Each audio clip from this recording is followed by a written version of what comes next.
El objetivo de esta presentación es describir el grado en Ingeniería Electrónica de Telecomunicación ofrecido por la Escuela de Telecomunicación de Barcelona en el Campus Nou de la UPC. El grado se denomina Ingeniería Electrónica de Telecomunicación porque ofrece las mismas capacitaciones profesionales de nivel técnico que los otros grados de telecomunicación. Aún así, se pretende ofrecer un grado generalista y ampliamente transversal en el ámbito de la ingeniería electrónica. El grado consta de 240 créditos distribuidos en 8 cuatrimestres durante 4 cursos.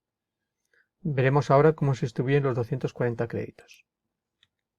En la parte inicial de la titulación tenemos las materias de matemáticas y física, que son las más afines a los contenidos de bachillerato. Las matemáticas son la base de ingeniería. Para que esta base sea sólida tenemos 5 asignaturas de matemáticas distribuidas en los 3 primeros cuatrimestres. La ingeniería electrónica está muy relacionada con el mundo físico, especialmente en la física de campos eléctricos, por lo que tenemos 2 asignaturas en los primeros cuatrimestres sobre esta materia. En total, las materias de matemáticas y física ocupan 42 créditos en los primeros cuatrimestres de la titulación. Pasaremos ahora a una de las materias más extensas de la titulación. Esta es la relacionada con la electrónica analógica y los dispositivos electrónicos. Comenzaremos esta materia con 2 asignaturas de introducción a la electrónica, donde se sientan las bases sobre dispositivos básicos y las herramientas de análisis de circuitos. Estas asignaturas sientan las bases para asignaturas en las que se describe el funcionamiento interno de los dispositivos electrónicos básicos y el uso de estos dispositivos para construir circuitos más complejos. Adicionalmente, tenemos asignaturas sobre los sistemas empleados para medir los circuitos electrónicos y sobre el diseño de circuitos microelectrónicos. No olvidamos que la ingeniería se basa en la tecnología. Tenemos 2 asignaturas que describen la tecnología asociada a los materiales con los que se fabrican los componentes electrónicos y la tecnología de diseño y fabricación de placas de circuito impreso y equipos electrónicos. Para acabar la materia, tenemos una asignatura de sistemas de control, donde se explican las bases de sistemas reglamentados de control que permiten, por ejemplo, el posicionamiento preciso de robots, y una asignatura sobre sistemas de alimentación asociada al procesamiento de la energía eléctrica tanto en aplicaciones fijas como móviles.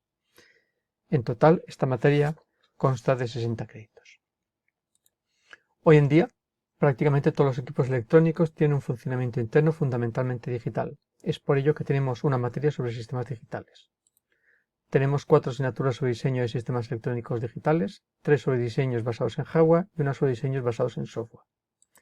Tenemos también 3 asignaturas sobre programación cubriendo niveles básicos y avanzados y una asignatura sobre el uso de sistemas informáticos para establecer una comunicación telemática entre equipos.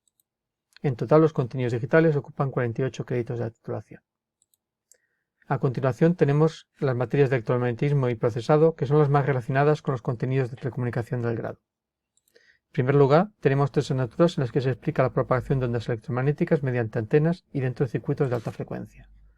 A continuación, tenemos 2 asignaturas sobre procesado de información mediante el uso de circuitos electrónicos. En total, estas materias ocupan 30 créditos de la titulación.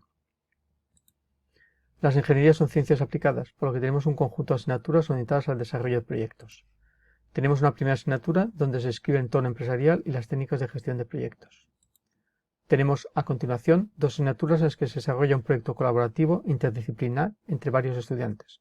Los proyectos se desarrollan a partir de propuestas de empresas u otro tipo de instituciones externas a la escuela. En una primera asignatura se describe el problema a resolver, se crea un modelo de negocio y se analiza su viabilidad. En una segunda asignatura se crea un prototipo funcional de hardware y software asociado al proyecto. Como en todas las ingenierías, el grado de Ingeniería Electrónica acaba con un proyecto final de grado en el que el estudiante debe desarrollar un proyecto práctico individual y defenderlo ante un tribunal. Toda la materia de proyectos lleva asociado un total de 42 créditos. La ingeniería electrónica tiene un componente de alta experimentalidad. La mayor parte de las asignaturas cuentan con créditos de laboratorio. En total, 58 créditos, correspondientes al 30% del total de la titulación, son créditos completamente prácticos. Para acabar la descripción del plan de estudios, este cuenta también con espacio para personalizar los conocimientos de cada estudiante. Contamos con 3 asignaturas optativas asociadas a 18 créditos.